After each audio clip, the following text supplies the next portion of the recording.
कटहर जिले के काटीगुड़ा विधानसभा के कई क्षेत्र में तेज बारिश के चलते पानी जम जाने पर लोगों की जनजीवन अस्त व्यस्त हो गया है।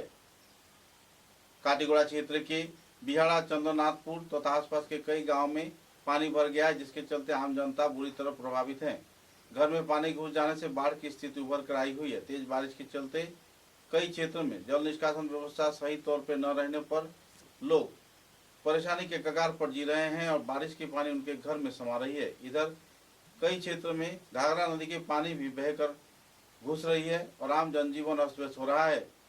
कई क्षेत्र को सामने रखते हुए असम माला प्रकल्प के अधीन बनाए जा रहे राजमार्ग के तहत सड़क अवरोध, नालों की निष्कासन तथा दूसरे कई परिसेवा बंद कर दिए जाने पर एफडीआई गोदाम, रेल यार्ड तथा शिल्प व वाणिज्यिक क्षेत्र, आवासिक इलाके के कई निचले क्षेत्र में पानी भर गया है।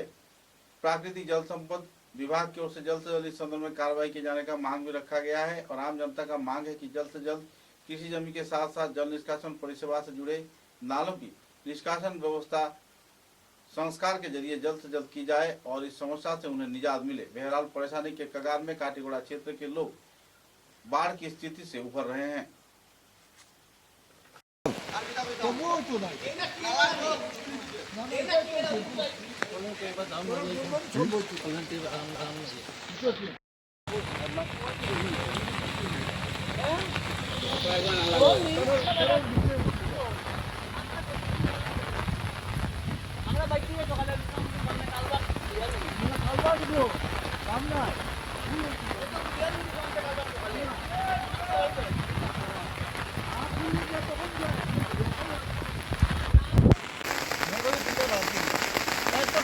नारे भाई राय एक जोड़ी दिसी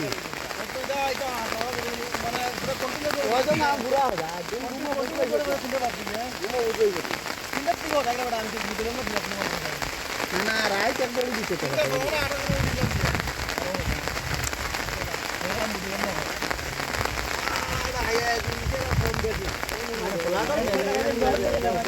চিন্তা লাগলো মতো কথা না চিন্তা লাগলো মাথা লাগলো ये बाथरूम तक चिंता लागलो तो अलग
বিভিন্ন কারণ আছে, যার মধ্যে উল্লেখযোগ্য কারণটা হয়েছে গিয়া নালার জবরদখল। তারপরের কারণটা হয়েছে আসাম মালা প্রকল্পের যে রাস্তাটা সেই রাস্তাটা দিয়া মানে নালা না থাকায় জল যার না।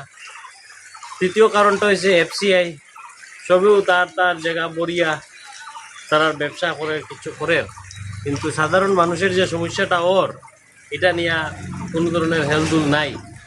রইল কথা ফ্লাড কন্ট্রোল ডিপার্টমেন্টের, এই ডিপার্টমেন্টটা হয়েছে গিয়া টোটাল বকওয়াস ডিপার্টমেন্ট। কথা কইলে খারাপ পাইলেও সবে, কারণ এখন পর্যন্ত এমন থিওরি আমি দেখছি না যে ফ্লাড কন্ট্রোল করে নিতে পারছে। হ্যাঁ, 17 কোটি টাকা ব্যয়ে যে বাঁধ নির্মাণ হয় সেই বাঁধও ভাঙ্গিয়া পড়ে যায়। হ্যাঁ, এটা কিভাবে সম্ভব?